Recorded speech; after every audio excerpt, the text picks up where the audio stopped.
also make sure.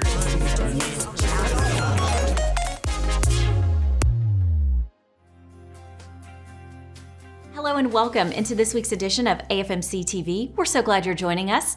Today we have Dr. Chad Rodgers with us, and we are talking about allergies. I feel like we should move the succulent and just put a box of tissue here. So allergy season, it is here. It is fast as furious. Mm-hmm. How do we get through it? I know. Well, that's one of the hardest things about living in Central Arkansas is that this is like a very allergenic state. It's a very allergenic part of the country. It starts, as early as February, and then it can go as late as May, and then we have a recurrence in June, July. So it's an all year round thing. People always sort of ask, well, it's not really allergy season. It's always allergy season in Arkansas. Yeah, it is. I love that because even back in February and March, we had quite a bit of rain. Right. And so, that kind of helps kind of wash pollen and get things out, but it doesn't last forever. Yeah. Come back. And it does help. It helps remove a lot of the pollens. Mm-hmm. But one of the things that happens before a storm, and we all have felt this in our lifetime, is there's a front that moves through and it pushes everything up into the air. Mm-hmm. So everything that may have been at rest kind of comes up to the surface. Yeah, it gets stirred up, and then the rain comes down and washes that away. And it helps, but it also sometimes that's when you see a lot of exacerbations or when things get worse for patients. And people will be complaining about a lot more congestion. And people who have asthma will have a lot more wheezing. Mm-hmm. So it helps, but it also kind of stirs things up. So let's talk first about maybe just some over-the-counter remedies to treat allergies. Is there a particular ingredient that we need to look for if we find, gosh, I've never suffered from allergies before, but this year it seems strange and I need some relief? Yeah, there is actually a large number of allergy products that are available over the counter. So you may want to consult with your physician or your primary care provider. Just call their office and say, I'm having some allergies, especially if you're dealing with children. What's the safest sort of antihistamine to use with them, but they are all readily available over the counter. So you see Claritin, Zyrtec, Allegra, but there's also very good generic forms of all of those that are available. Talk with your pharmacist when you go in. Say that's I think a really good place to start. And just the other thing that's readily available now over the counter if you're having a lot of congestion is like the nasal steroids. So Flonase, Nasonex, that kind of stuff. Mm-hmm. So that may help with a lot with the congestion, and they can be all used safely together. So I think the one thing is that allergy medicines, for the most part, are very safe. If you are dealing with like a younger child or someone who has maybe a blood pressure problem or something like that, you might definitely want to consult with either your pharmacist or your primary care provider. So what is that telltale sign of, okay, over-the-counter is not working, I need to go see a primary care physician? Yeah. What's that threshold? I think, if you start your allergy medicines, you get 10 days, 2 weeks into it, it's probably worth going and talking to your primary care provider. If you are someone who it's beginning to interfere with work or going to school or just daily activities, or I talk to people who don't let their kids go outside at all, and the purpose is that your kids can go outside or that you can go outside and you can go exercise or do whatever you want to do. So then you may really want to talk to a specialist. And so those are allergy specialists. And that's when you do allergy testing. If you have a dog or a cat or something in your home that you're kind of wondering, am I having allergies because of them? Before you get rid of the dog or the cat, consult with an allergist, get tested. And then the other option is to do allergy shots, which can actually be, they're not curative, but they can reduce your symptoms significantly. So, the goal is that you can have as normal of a life as possible. You can sit out on the deck, hang out with your friends, go hike Pinnacle Mountain. If so, that's when allergies really become a significant problem. If it's interfering with your life, then see a specialist. See your primary care doctor is a good place to start. Can allergies start at any point in our life. It's not something we're necessarily born with. Right. You could be an adult and begin to suffer. Right. So it can occur anytime in your life. So you're like, well, I never had allergies before, or you may have lived in an area of low allergens, or the thing that you're allergic to, you may not be having a lot of exposure to. So, so they can develop at different times of your life. Food allergy can develop at different times of your life. And it's sometimes trying to identify what that is that's causing or triggering that allergic reaction. So nothing like the smell of fresh cut grass if you can smell it in between grabbing tissues. If it doesn't make your eyes burn and your nose run, yeah. All right. Dr. Chad, anything else that we need to know when it comes to getting through the spring-summer allergy season? Yeah. We get to wait and go through it again in the fall. Yeah. Well, I think one thing too, people often start and want to know about, natural ways to prevent. So there are ways to help with allergies. So people look at things like honey. If you have locally made honey, if we're older adults, not for children, you want to be careful with children, but that will help reduce your allergies. And just like good old saline rinses, like if you can do it, where you take the salt water mix and it helps a lot to get through them. If you can do it, you got to take a deep breath. And after a while, most people say, they look forward to it. It's like, because they know they can go and rinse their sinuses out and get rid of some of those allergens. But there's a lot of natural ways to kind of also prevent or to help ameliorate or make better allergy symptoms. So good. That's always a great alternative. Yeah. For sure. Okay. Dr. Rodgers, thanks so much for joining us.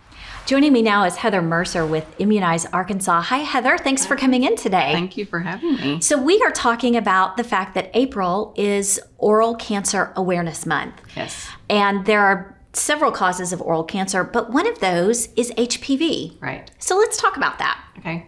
What is HPV? Well, HPV is the human papillomavirus, and it is the leading sexually transmitted virus in the United States. We probably all have had the HPV virus and didn't know we had it. Most people get it and clear it with no problems. But for some people, they get it and it causes cancers.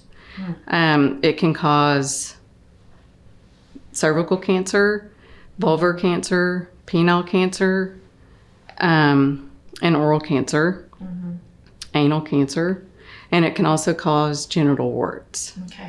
And so we're raising awareness about it, the oral cancer. Sure. Oral cancers have surpassed cervical cancers. Really? In the number of cancers caused by HPV. It's 5 times more prevalent in men than in women. Wow. And it can be prevented with the HPV vaccine. Okay, so let's talk about that vaccine. Is there an age group, first of all, that's eligible? Yeah, so the Advisory Committee on Immunization Practices, which is part of the CDC that recommends when people get the vaccine, recommends that kids get it starting at age 11. They can get it starting at age 9, but it's typically given at age 11 or 12 when they get their Tdap and meningococcal vaccines. If they get it before age 15, they only need 2 doses. If they get it after age 15, they have to get 3. So, the earlier they get it, the better their immune response. We want them to get it before they're exposed to HPV. And fewer shots is always better. Sure. And then in Arkansas, we're having issues with kids completing the series. So I was going to ask, what do our numbers look like? Okay. So right now, they don't look very good for series completion. We're doing okay as far as the first dose. But right now, Sevier County has the highest percentage of people that have completed the series, and it's 30%. Oh, wow. So if you look at like Tdap and meningococcal, we're at about 80 or 90% for those vaccines. And HPV is 30. So we've got to do better. And it prevents cancers. when the vaccine was first launched, a lot of people thought it would, their kids might be more promiscuous if they got the vaccine. But I think we've gotten past that now because we now know it is a cancer-preventing vaccine. Is there an age, a point where you age out? So age 45 is the max. Okay. That was approved. The vaccine was, the indication changed, I think, in 2019, and it was approved for up to age 45. From 26 to 45, you have to consult with your doctor and see if, you're eligible.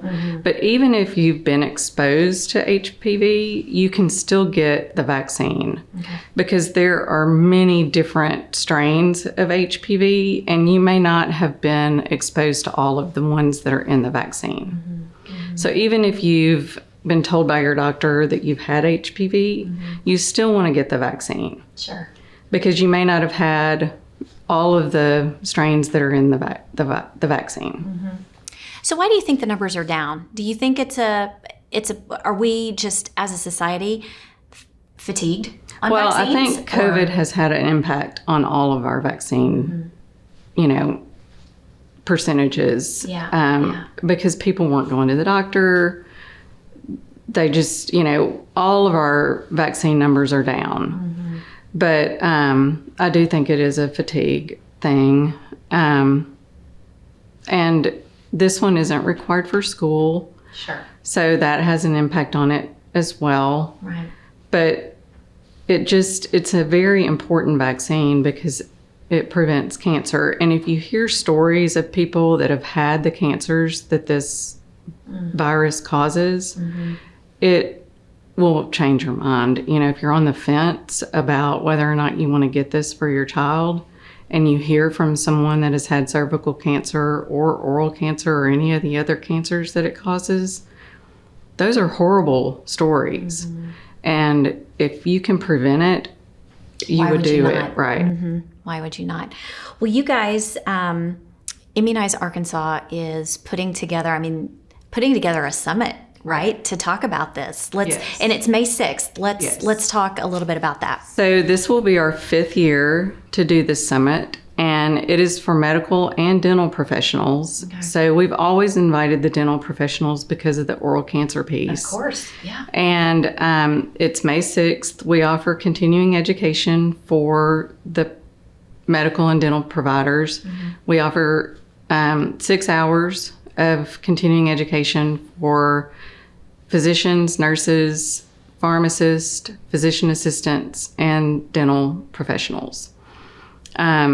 We will have a cervical cancer survivor, tell her story so that there is that, personal touch so that people can hear why they need to vaccinate. If they're not already doing it because of the why, they can hear the why.